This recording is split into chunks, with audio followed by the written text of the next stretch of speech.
Good afternoon. I'm Daryl Griffin, Associate Executive Vice President, National Development and Community Health for the American Heart Association.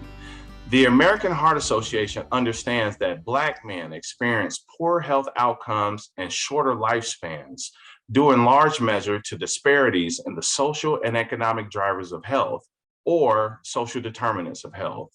We are part of the research that shows many of the conditions leading to premature mortality are preventable. However, the solutions that are implemented to counteract these health outcomes often result in temporary rather than sustainable change. Today, you will hear the voices of several Black culture icons. They will talk with transparency and urgency as we call on each of you to be a change agent in the health of Black America. Thank you, Daryl, and welcome all. It's important that we have conversations like this one that you're about to hear. As a community, we must know how real it is to prioritize our health and wellness to enjoy longer, healthier lives. We can't keep doing the same things and getting the same results. Diabetes, high blood pressure, stress, tobacco use, and obesity are killing our hearts and our neighborhoods. Today, the American Heart Association has brought together respected voices from the media, corporate, and the entertainment worlds to talk about our health, the men, the good, the bad, and the real of it all. Now, kicking it off is Pulitzer Prize and Emmy Award-winning journalist Tremaine Lee. He's sitting down with Matthew Knowles, who's a professor, an author, and a businessman. And yes, that Matthew Knowles, to talk about the health journey and what he does to maintain his optimal health. Then we'll hear from American veteran, bodybuilder, and stroke survivor Brady Johnson and his powerful story of overcoming and perseverance. Following his testimony, Damian Hall from the legendary group Guy and Mel Gravely, CEO of Triversity Construction, will join me for an honest and candid conversation about risk factors that impact the health and wellness of Black men in America. Are y'all ready to talk? Let's get to this conversation.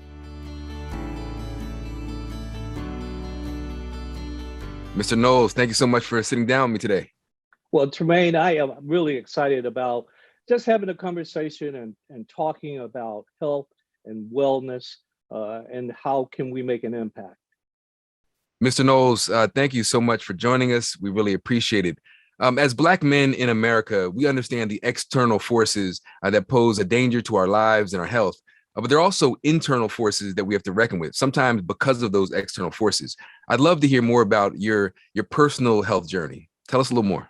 Well, you know, a lot of things has happened for me and all of us with COVID, but literally about 6 months before COVID, I was diagnosed, and I just want to give some context. I worked 20 years in corporate America. Most people don't know, selling diagnostic imaging, and 10 years with Xerox, but in the medical division of Xerox, selling zero radiography for breast cancer detection. As life would have it, because of those years that I worked in selling mammography, one day I had this discharge in my chest area. And I thought at first that my wife had gotten some new t-shirts. I always wear white t-shirts, and maybe it was a thread that was red or something. I didn't think a lot about it. Second day, the same thing. Third day, Tremaine, I asked my wife, I keep seeing these drops of blood. So imagine a sheet of paper and 3-4 drops with a pen.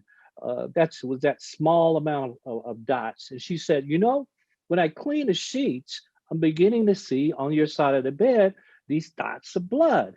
I knew immediately what that meant, Tremaine, because I had sold zero radiography for breast cancer. And so I immediately requested from my doctor that I would get a mammogram. Got the mammogram, the radiologist read it to me that day, and then had a biopsy, and the biopsy turned out cancerous, and I had surgery the next week.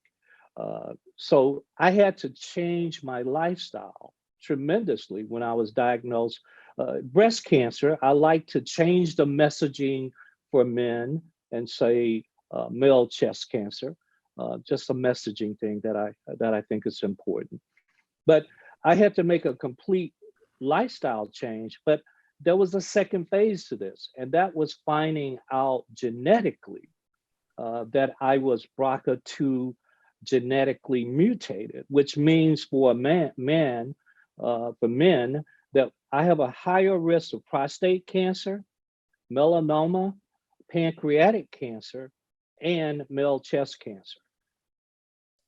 Wow.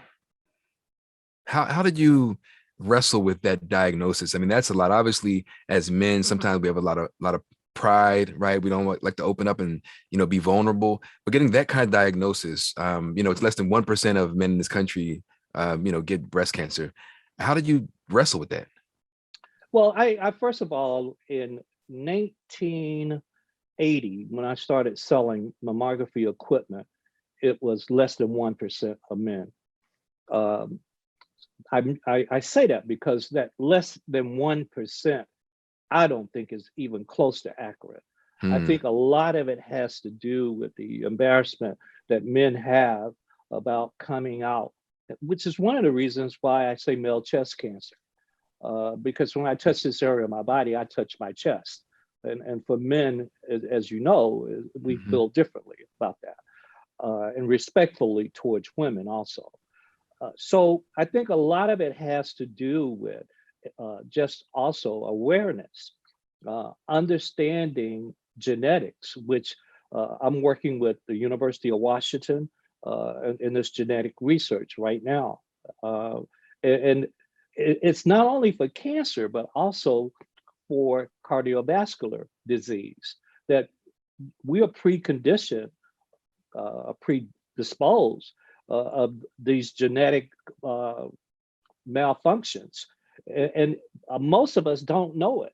And if we did know, then we might change our lifestyle. We might make sure that we got mammograms every year and got an MRI every year, blood tested, PSA, all the things, because when we look at it, Tremaine, other than breast cancer and suicide, Black men lead in a mortality rate, death rate, than anyone else. And a lot of it has to do with early detection. Wow. So on one hand, it's early detection, just knowing. But on the other hand, there are lifestyle changes that need to be made. What kind of lifestyle changes did you make? Well, I made several. First starts with diet. I really changed my diet. I lost 25 pounds. I'm still working on that. I want to lose another 10. So it starts with diet.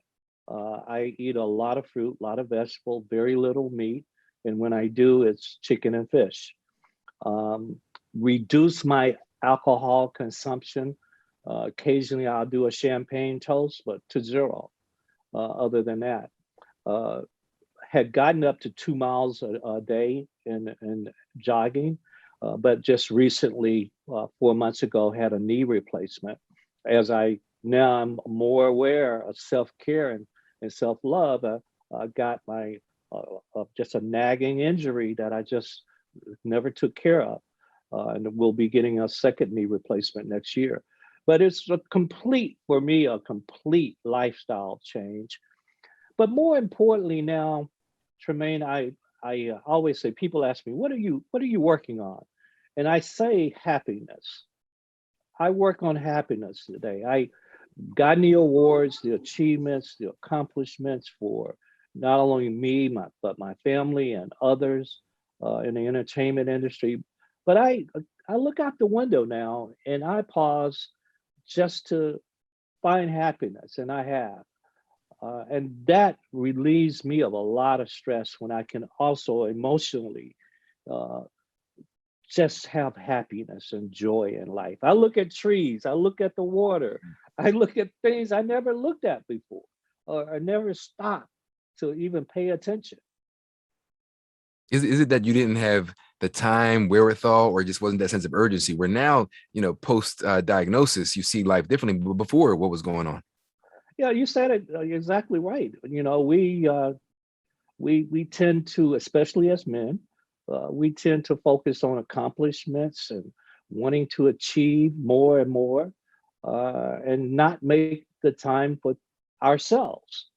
And that's the self-care in all of this. When you have the self-care, then you stop and you start doing the things to make yourself a better person, a better man, which also includes therapy in some cases. I know for me it did. 10 years of therapy. I went back to therapy. I had been hadn't spoken to my therapist in years, but when COVID hit, I went back because I was stressing that about COVID and just uber protective, and to the point it wasn't healthy. Mm. And my therapist shared that in a crisis like COVID, we tend to whatever we brought to a crisis, we multiply that by 25 times. So I had never resolved my fear of death when I was Mm. diagnosed with cancer. And I always say, today I'm cancer free. I don't know about tomorrow, but today I am. So I had that fear that I had to resolve. And so for a lot of us, it's also the complete wellness is also the mental as well as the physical. You know, resolving the reality of our mortality weighs on many of us. 4 years ago, I had a heart attack, 38 years old. And it took me a while to shake that off my shoulders, right? And that we're not just victims, we are survivors. But it takes an intentionality, right, to address that, you know, sometimes we do feel the weight and sometimes we are scared and concerned. Do you find that in this moment that there are more opportunities for brothers to be able to communicate these ideas, or are we still stuck kind of in the same old patterns of just being big and tough? Well, I think it has a lot to do with that men, we don't have the platforms. Uh, we have Breast Cancer Awareness Month. We have a number of initiatives for women. There's no one set aside month for men that I began to have dialogue that is set aside for men's health and men's awareness. And I think that's where we start is setting aside and starting an initiative for men and folks like yourself, Tremaine, and myself and others, that we speak up and speak out quicker, sooner, faster, and tell our stories. And I think a lot of it has to do with men, as tough as we want to say, we have a fear about going to the doctor. We have a fear about getting a vaccine. We have a fear about taking a diagnostic test. And I think, we should talk about it more and be open. I had an opportunity to read on you, and I forgot the word that it used, Widowmaker. widowmaker, which I had never heard that word before. Mm. But I'm so happy that you are doing better. Uh, you certainly look healthy.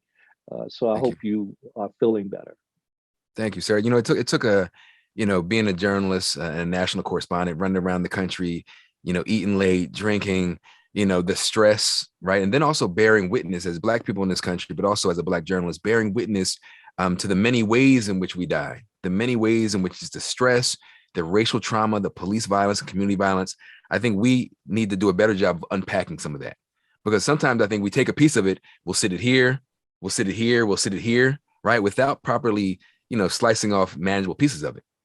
Well, Tremaine, you're absolutely right. I said earlier that 10 years of going to a therapist.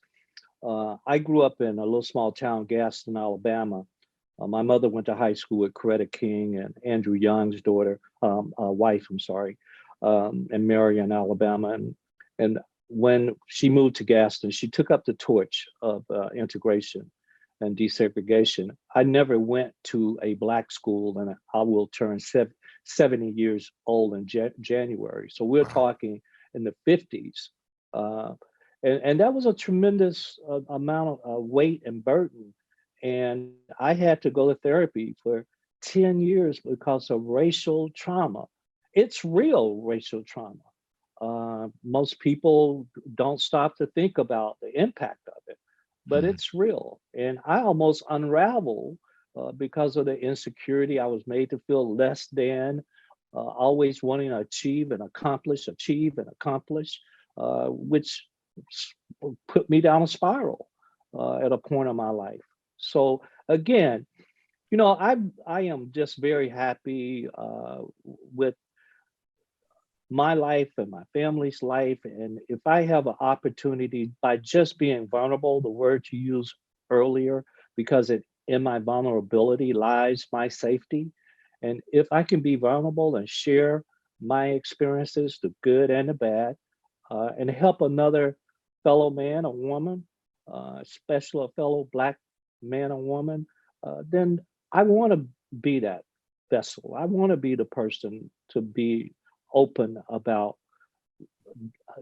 these conditions that sometimes life brings to us, and we can overcome them. I love the word you said. We are not victims. I never feel that I'm a victim. I just want, first of all, to acknowledge that the help that is needed.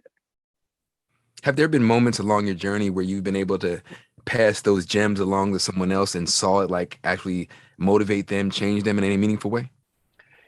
As a college professor now, 15 years, being a mentor to many, I've been able. I mean, just 2 days ago, on a daily basis, sometimes to get emails and to get calls, and people just saying thank you to me for helping them have a understanding of the journey, and not so much the destination. We sometimes focus more on the destination than the journey. Wow. Are there, things that folks who are listening and watching now, things that you think they can do to immediately better their physical health, but also their mental health? Anything that you've learned along the way? Yes, there's several things. One is just genetic testing, which is a simple saliva test. You can Google genetic testing. I'm not talking about the one of ancestral, but genetic testing for cancer and cardiovascular disease. We should all, once we get 30, 40 years old, we should be getting a genetic test. It'll give you an indication. It won't tell you, yes, you're going to have cancer, or yes, you're going to have heart disease. But it will say that you don't have a greater risk, or you do have a greater risk. And if you have a greater risk, then you know that there's some lifestyle changes. I think there's certain age groups and other types of things that have happened to us genetically, that we should be getting a mammogram. We should be getting a PSA test. We should be getting a blood pressure test to understand if we're at greater and higher risk. Early detection is also the key to this. I was fortunate to be stage 1A. Very grateful for that. Some people aren't as lucky as I was. And it's all about what stage you find your disease, or even the stage in your mental illness before you implode. So it's about early detection, Tremaine. That's the real key here, and knowledge and getting information. And one final question. What would you say to young brothers who are out there watching this, who feel invincible? They maybe they're too ashamed to go to the doctor. They have all those concerns that we carry with us from like Tuskegee and all those other things that have happened in the past. What would you say to them in particular, young brothers out there? The main thing I want to say to them is I understand the wanting to be the very best, and the hustle and the grind that you have now to get to a certain place in life. But let me just tell you, without health, there is no wealth.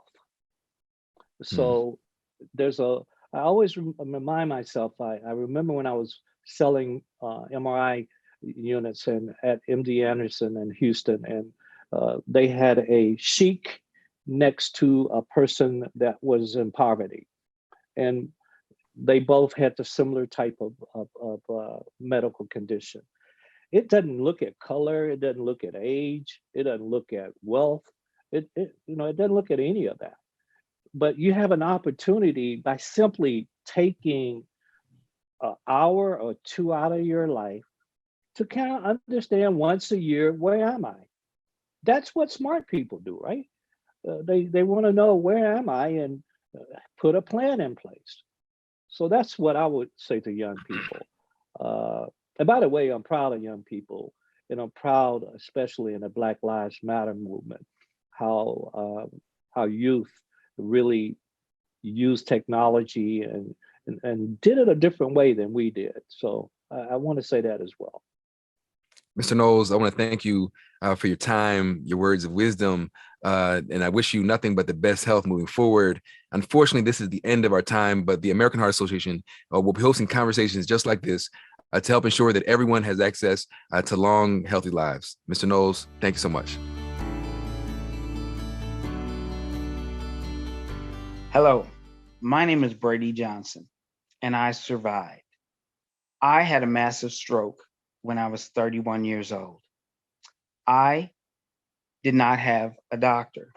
As many African American males, I thought that I was okay. I had been in the military, active duty in the United States Air Force, and I was still at that time in the active Air National Guard. Well, I had gotten a divorce at 30.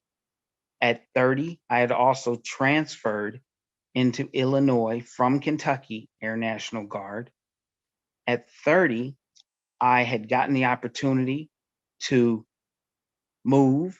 I sold a house. I bought a home. I lived in a home by myself. And at that time, I had spent time by myself. I ran marathons, and I thought that everything was okay. But once again, I had no doctor. I started getting headaches while I was in the Air National Guard in Illinois. But I had met a beautiful woman here in Illinois. And I thought that the headache was just from the stress of what had gone on in the past year. And at 31 years old, while I was on base in the Illinois Air National Guard, the doctor asked me, when I told him that I'd had a headache for 3 months, that I needed to go off base. I went to the hospital off base, and in the emergency room, the doctor and the nurse, with me wearing uniform, asked, how can I say this militarily? Houston, we have a problem. They said that I needed to get a family member as soon as possible because I needed an emergency surgery. You see, without having a doctor, I did not realize that that headache was a hemorrhage. They took me into emergency surgery, and during surgery, because of that hemorrhage, my body stroked. I had a major surgery and a major stroke on the table. After the surgery, they said I would never be able to speak again clearly. I would never be able to walk without aid. They said I would never be able to make children. I would never be able to walk. They said that I would never be able to work again. Well, now things have changed. I now can walk. I am now able to lift weights. I am a competitive bodybuilder. And now I have 2 children. And that woman, I married her. And I tell everybody, please, please get a doctor. It may save your life.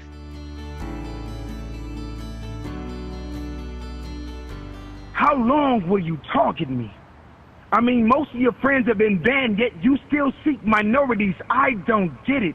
Menthol, how is it that you only allow the flavors not associated with black lives to be taken? I mean, am I paranoid, or is this a divisive plan to take out the black community? Anyways, I applaud your ability to market my people at a time when my people weren't considered marketable. But at what cost?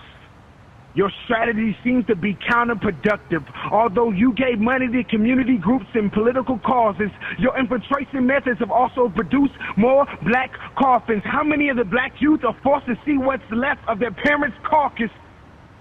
Yes, it is a choice to smoke you.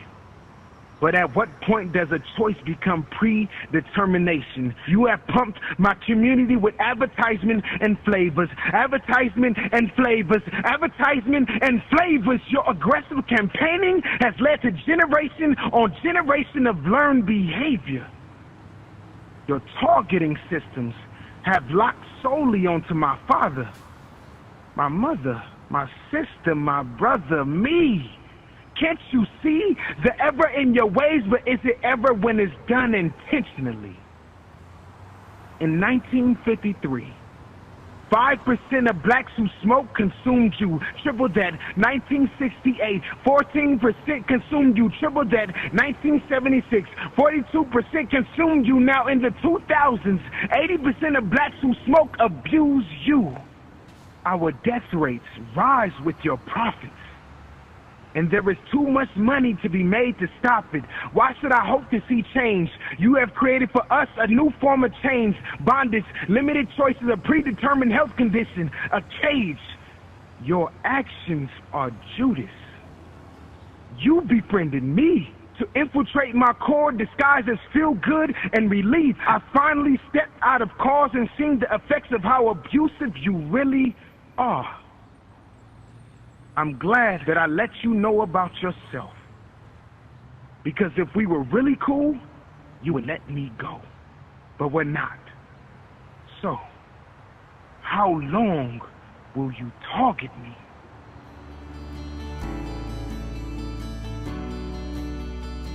All right, gentlemen, let's have some man talk. You know, this past year, it's been really different than what we're all used to. The pandemic has magnified many issues in our country, you know, structural racism, politics, gender equality. But one of the biggest issues we saw was the healthcare and mortality outcomes of COVID-19, you know, particularly how the pandemic hit our poor Americans, our Native and our Black Americans.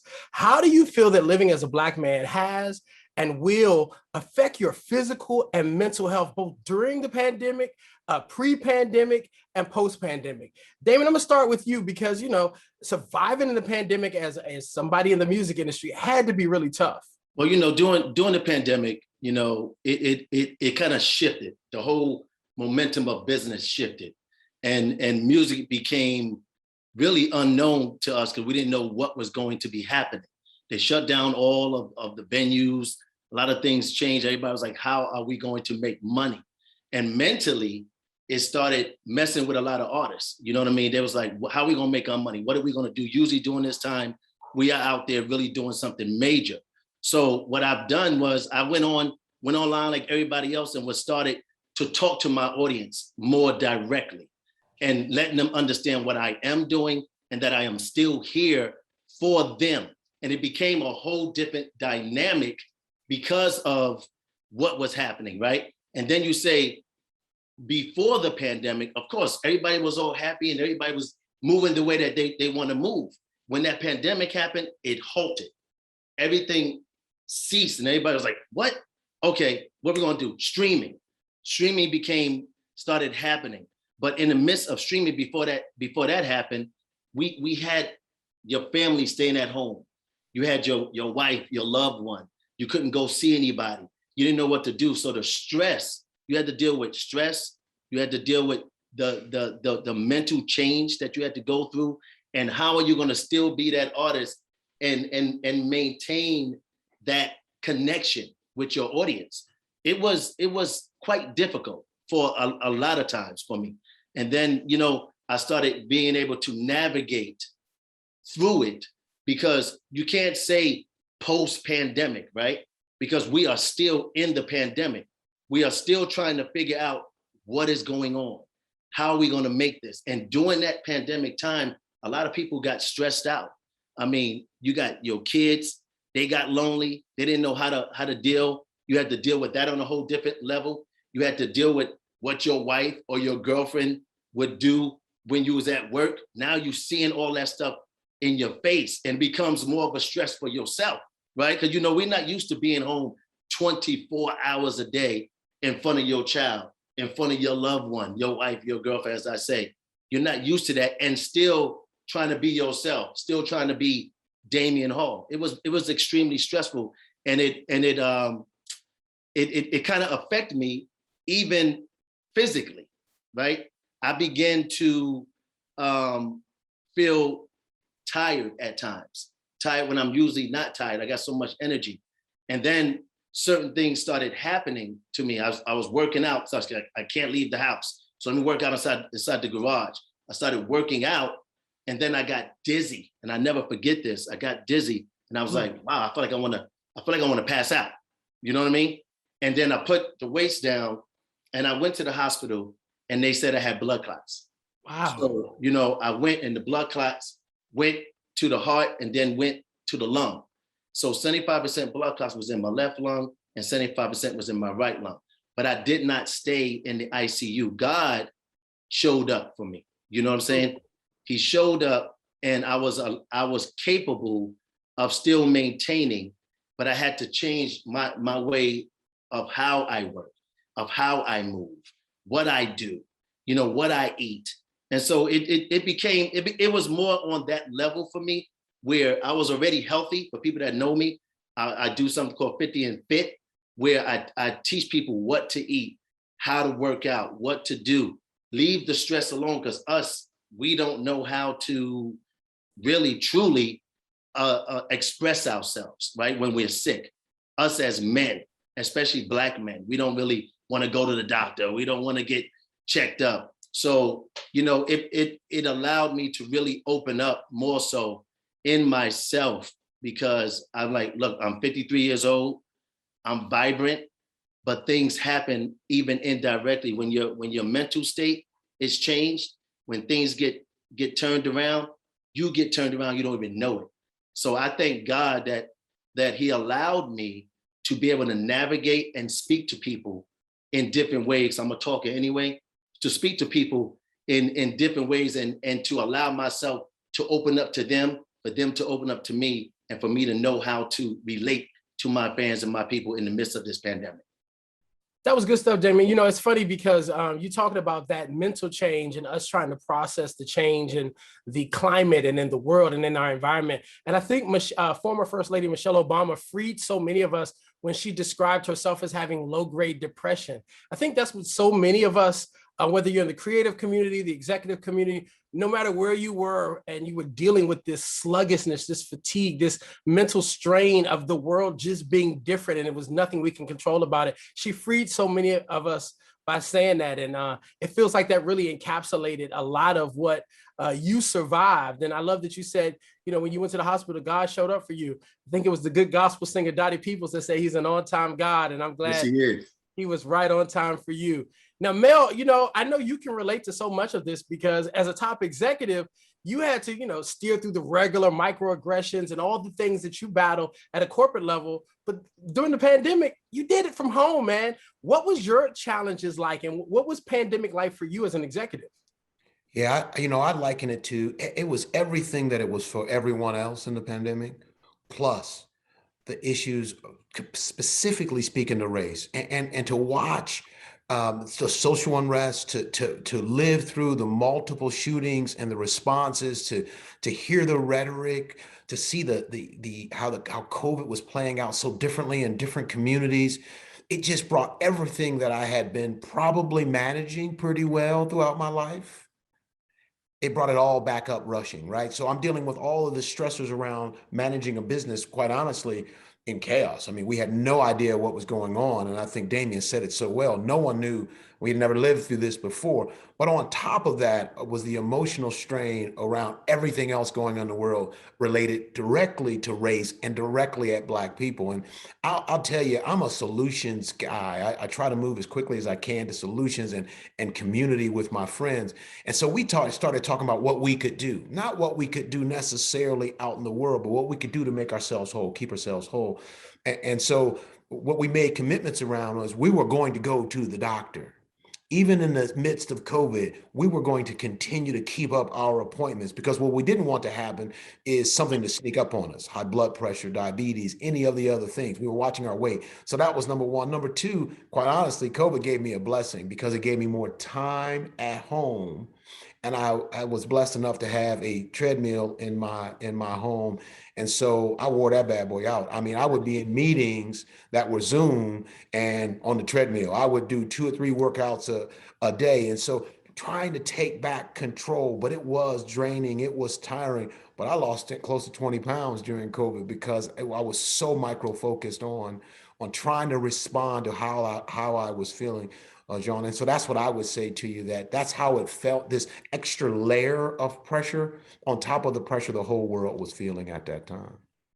Mel, you know, you're a much better man than I am, because I had a treadmill, but I got more use out of it using it to dry my clothes when I'd wash my clothes than I was with actually using it. But I will say, during the pandemic, I did make a commitment to my own health, and I committed to doing 5 miles a day, 5 days a week, because listen, I work in the TV business, and TV already adds 10, sometimes 15 pounds to you, particularly if you got one of those 4K TVs. So I couldn't allow myself to, to succumb to the battle of the bulge. And so, we were eating good in the pandemic, but I was doing those 5 miles a day, and it's helped me get my tummy down. I had to get that tummy down, But since we're having real honest conversation, the stats show that about 60% of adult Black men and women have cardiovascular diseases. And, that's not a good thing. So when we look at why we're likely having these risk factors like diabetes and high blood pressure, tobacco use, and obesity, it points back to chronic stressors like discrimination that may contribute to the adverse health outcomes. Now, Mel, tell us, what do you think we and our allies can do, not only to address the stressors, but to also make sustainable change in this space? Yeah, this is a tough one because it's hard for our friends and allies to even understand what we're talking about. You probably know I wrote a book just focused on this, and the title is Dear White Friends, because I was writing to my white friends to say, hey, here are the realities of race. Here's the power of our relationship. Here's how we can move toward equity. Here's what I would say. First, we've got to come to grips with acknowledging that we've got a problem. Not that we, you and me and Damien have a problem, but that we have, as a nation, have this problem in this racial gap. Number two, we've got to decide that we're collectively going to do something about it. But I like to drop down again to solutions, very practical. We got to go to the doctor. When we go to the doctor, we got to demand that they listen. If they don't listen, I got to find another doctor. I've got to make sure I stay on my exercise. Your 5 miles, 5 days, that's easy for me to remember. And I had to get my gym shoes, and I probably had to sleep and workout stuff just to stay motivated, but get practical about that. And then build a community, man. This whole colonoscopy and prostate exam, the things that brothers don't like to do. Just as an example, I've got a cadre of 6 friends that when it's our anniversary, we're teasing each other about, hey, make sure he turns down the lights and gets you a glass of wine before he does what he's got to do. And as a man that's over 50 years old, I do not like getting those types of exams, but we got to be in support of one another to do that. So I think we can close this racial divide by being serious about acknowledging it and deciding. But then I think in the meantime, we got to take really, really close care of ourselves in community with each other and talking candidly about things that quite honestly are uncomfortable. Let's just keep trying. That's good stuff, Mel. And let me tell you, it was easy to stay motivated to do those 5 miles in 5 days, because what I would do is I would take my business calls and my talent meetings on those calls. And I'd get on the call and I say, listen, I am multitasking and health is my priority. So you might hear me huffing and puffing as I'm going up the hill. You may hear a neighbor waving at me or a dog barking, but health is wealth. And so we got to make this thing work. And after a couple of those business calls, you'd be surprised how much time you would knock out in the neighborhood. So that's how it worked for me.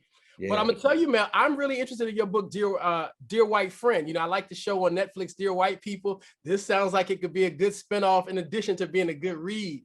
But Damon, what's your take on how to manage unavoidable stresses and how to prioritize your mental wellness as well as the physical health?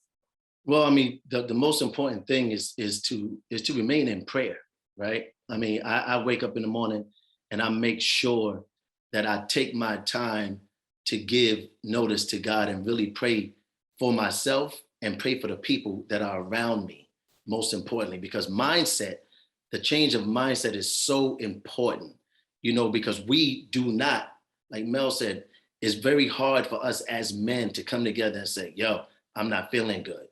Now, take the time out, breathe, turn the lights down, like you said.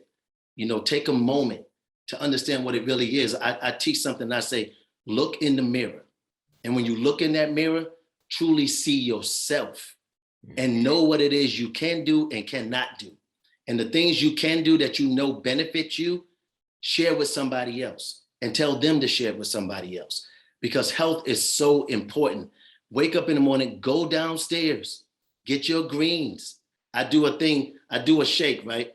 It's celery, it's spinach, it's honey beets, it's black seed oil with turmeric, it's a green apple, and I put some ice and I blend it.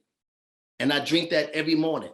And it gets me and it wakes me up. It keeps your body, it helps your cells, it helps your heart, helps your mind, it cleans your blood, it streamlines everything. And for me, like I said, with blood clots, it allows to keep my blood thin so I can keep it moving, right? But we as men, we gotta keep encouraging each other, because we always try to stay in that, no, I'm good, and we don't like to show our weakness. It's okay. It's okay to show your weakness. It's okay to know your body. We know our body better than any doctor. Whenever you feel something, you know what it is, right? So you have to allow yourself to really take heed to who you are, what it is, and your people around you, and allow it to spread throughout community. Because we're going through a lot. Like he said, we're going through a lot with racism. The thing is rampant now. So in order for you to really understand it and to control it, we have to unite with one another. And not just us as Black or brown, but us as a people, to show those things to light so that we can fix them. So, you just got to really pay attention to yourself and pay attention to God. Hey, Mel, when Damon was telling us what was in that smoothie, I just knew he was going to tell us there was a scoop of vanilla ice cream in there somewhere. I was waiting on that. I was waiting on it too, man. Listen, brothers, this has been a great dialogue. They say time flies when you're having fun and having smart conversation. So I want to thank you both for joining me today for this much needed men's health dialogue. And I did 6 years on the nationally syndicated Tom Joyner Morning Show, and we used to do something called Take a Loved One to the Doctor Day. But maybe the three of us should kick off a campaign called Take a Brother to the Doctor Day, because men have to start talking about our health and encouraging each other to go and get those treatments, like you said, Mel, that we don't want to do. Now, if you want to stay in the know and learn more about health equity work at the American Heart Association, check out empoweredtoserve.org. You can also join the email list to find out first when conversations like this will take place and other important information, like open enrollment if you're uninsured or underinsured. It's open now until January the 15th, and you can go to healthcare.gov to shop plans. Because of a new law, prices are even lower this year. Again, thanks for being with us this afternoon and taking a step to prioritize your health. I'm John Murray, bringing you information you didn't even realize that you needed.